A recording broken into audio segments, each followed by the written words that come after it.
नमस्कार दोस्तों, मैं मिथुन सिंह स्वागत करता हूं आप सभी का। आशा करता हूं आप सभी बहुत अच्छे होंगे। तो चलिए आज बात करने वाला हूं ईएमआरएस के इंग्लिश के जो 10 नंबर कॉमन्स होने वाले हैं। सारे PGT, TGT, principal, vice principal के लिए आपने भरा है, सारे सब्जेक्ट वाले के लिए ये कॉमन होने वाला है। तो इस पेपर को हम लोग सॉल्व करेंगे। और अगर आपने अभी तक कंप्यूटर, हिंदी के क्लासेस को नहीं देखा है तो आप हमारे प्लेलिस्ट को चेकआउट कर सकते हो। कमेंट बॉक्स में जो पहला कमेंट है पिन किया हुआ, उस पर क्लिक करके आप हमारे प्लेलिस्ट में जा सकते हो, जहाँ पे पहले से ही ग्रामर वगैरह की क्लासेस दी गई है। आगे बढ़ते हैं और आज बात करेंगे इंग्लिश पेपर की। उससे पहले मैं आपको बता दूं, अगर आप नए हो then please do subscribe this channel and press the छोटू bell icon for the latest update. तो चलिए आपको मैं जो क्वेश्चन दिखाने वाला हूं, जो इंपॉर्टेंट क्वेश्चन है, उसकी शुरुआत करते हैं।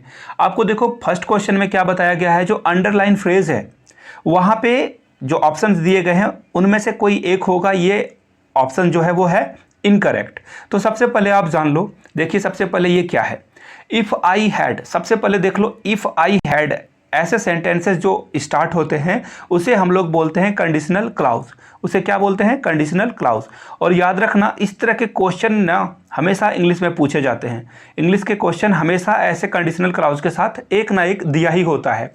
तो जैसे ही इफ आई हैड आ जाता हो तो वहां पे विल का यूज नहीं करेंगे। आप नोट डाउन कर लो, अपने पेन पेपर पे लेकर इसे नोट डाउन कर लो। विल का यूज नहीं होगा। तो इसके जगह पे किसका यूज करेंगे? इसका यूज करेंगे वुड।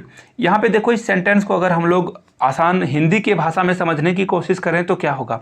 अगर मैंने तुम्हें सच्चाई नहीं बताई होती तो यहाँ पे देन छुपा हुआ है, तो आपको सच्चाई का पता नहीं चलता। अगर मैंने तुम्हें नहीं बताया होता तो तुम सच्चाई को नहीं जान पाते। तो यहाँ पे जो होगा ये होगा नॉन। यहाँ पे नॉन लग जाएगा, यानी कि ये हो जाएगा आंसर हमारा option number 3, you would not have non. Right answer हो जाएगा इसका ऑप्शन नंबर 3। बढ़ते हैं अगले प्रश्न पे। देखिए यहाँ पे आपको क्या दिया गया है, आपको करेक्ट फॉर्म ऑफ वर्ब का चुनना है।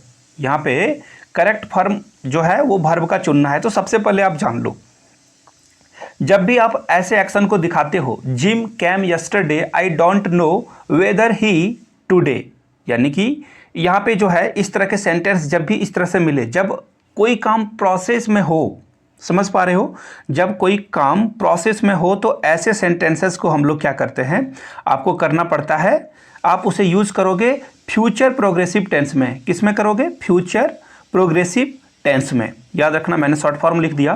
फ्यूचर प्रोग्रेसिव टेंस में आपका राइट आंसर कौन सा होगा? देखो, विल बी कमिंग होगा इसका राइट आंसर।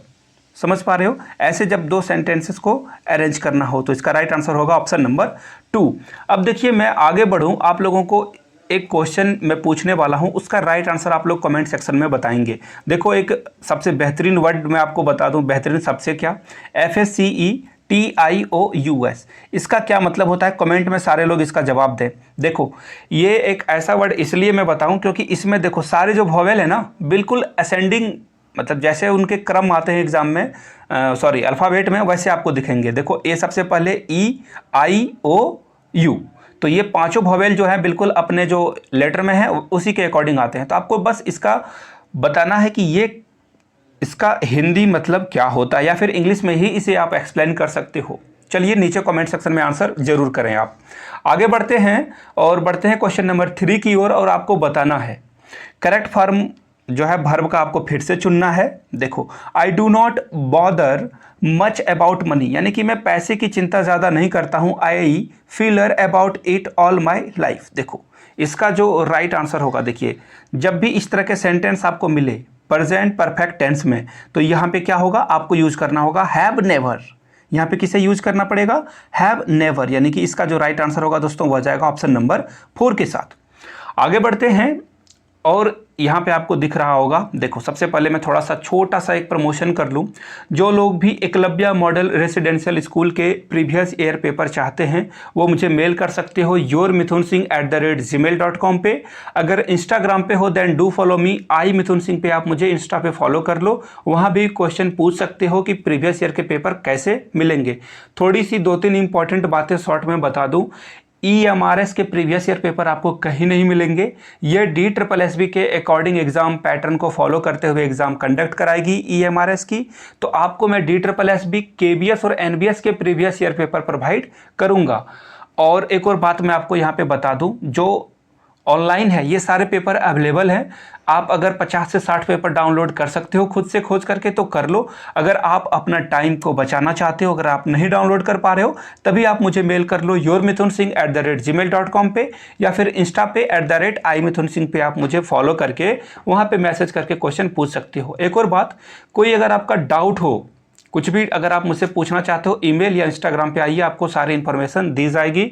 ये सिर्फ नोट्स प्रोवाइड कराने के लिए या फिर आपसे पैसे लेने के लिए मैंने नहीं बनाई है। एक कम्युनिकेशन का वे है जहां से आप इंफॉर्मेशन ले सकते हो या दे सकते हो।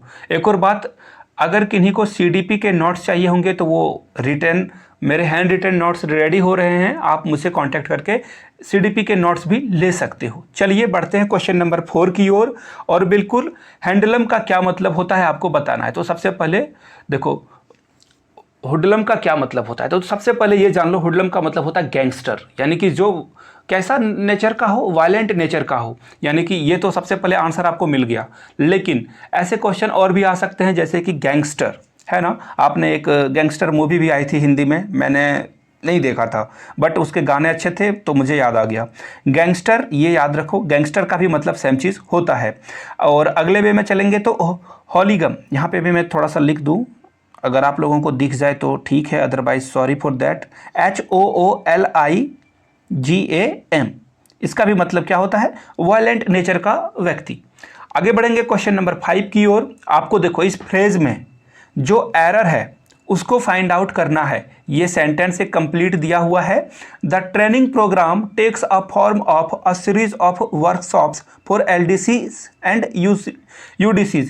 LDC मतलब लोअर डिवीजन क्लर्क और UDC मतलब अपर डिवीजन क्लर्क। तो यहाँ पे जो राइट आंसर होगा दोस्तों वह देखो, takes in a form, in the form of होगा। यहाँ पे ए जो है वो मिसिंग, यहाँ पे ए जो है वो इनकरेक्ट है, यानी कि हमारा राइट आंसर होगा ऑप्शन नंबर 2।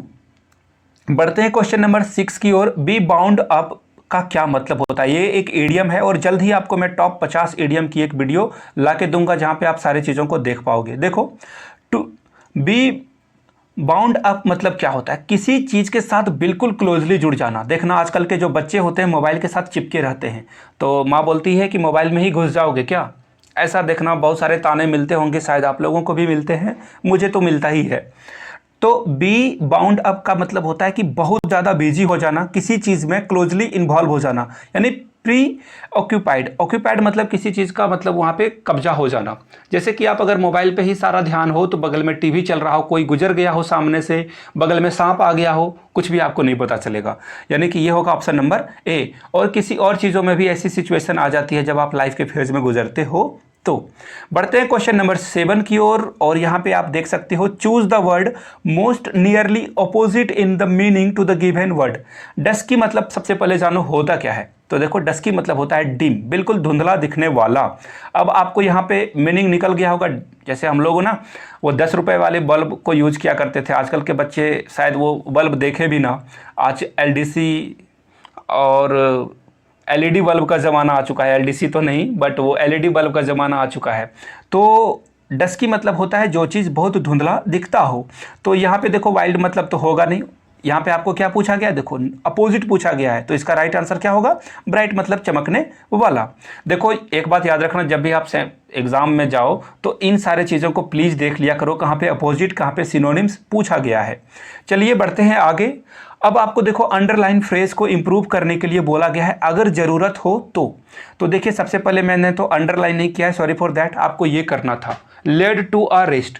तो देखो यहीं पे गलती है, यहाँ पे होता ये लेड इन रेस्ट।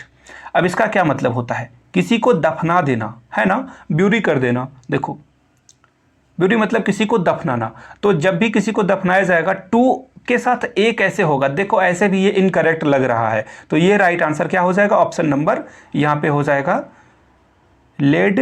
यहाँ पे देख लो, एक सेकेंड, सॉरी थोड़ी सी टेक्निकल ग्लिच आ गई है। देखो टू रेस्ट होगा, ऑप्शन नंबर 2 इसका क्या होगा, करेक्ट हो जाएगा। बढ़ते हैं क्वेश्चन नंबर 9 की ओर। और आपको बताना है फेलेबल का क्या मतलब होता है, बेस्ट डिस्क्राइब कौन वर्ड इसे कर रहा है इन चारों ऑप्शंस में से एक।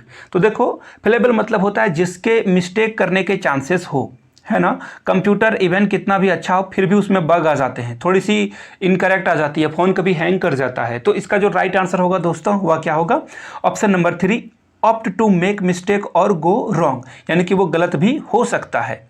और कभी कभी तो घर में बच्चों को, छोटे भाई को आप ताना मारते हो या अपनी बहन को कि तुम तो गलती करोगी ही, तो उसे क्या बोला जाएगा, फेलेबल बोला जाएगा। आगे बढ़ेंगे और क्वेश्चन नंबर 10 की ओर बढ़ेंगे। देखो अ नंबर ऑफ टेनेंट्स, सबसे पहले जान लो एक बहुत अच्छा वर्ड है टेनेंट्स। हम लोग रेंटर यूज करते हैं, टेनेंट्स मतलब होता है किराएदार, जो आपके यहाँ पे पैसे देकर आपके साथ रहता हो, आपके साथ तो नहीं बट आपके घर में रहता हो, तो उसे बोलते हैं टेनेंट। और पेइंग गेस्ट का मतलब होता है जो पे करके आप ही के साथ रहे और आप खाना वगैरह भी उसे प्रोवाइड कराओ, तो वो होता है पेइंग गेस्ट।